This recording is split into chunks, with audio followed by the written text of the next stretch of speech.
Last వీడియోలో చూసారు కదా పెళ్లి కూతుర్ని చేస్తున్నారు అని చెప్పేసి, దానికి సంబంధించిన వ్లాగ్ అనమాట. ఇది కూడా పెళ్లి కూతుర్ని చేసే దాంట్లో ఒక పార్ట్ అనమాట. ఇలా చేస్తారనమాట మా సైడ్.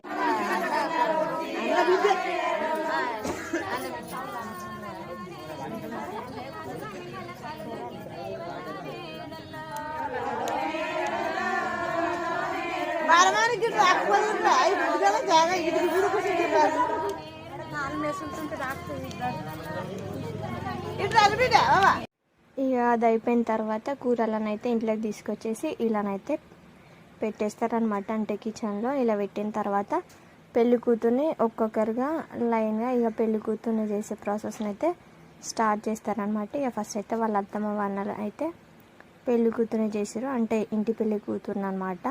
ఇలా చేసేసారు. వాళ్ళ అత్తమ్మ వాళ్ళు చేసిన తర్వాత అందరూ ఒకరు ఇంకొకరు చేస్తున్నారు అనమాట. ఇదన్నట్టు మొత్తం పెళ్లి కూతురికి సంబంధించిన బ్లాగ్.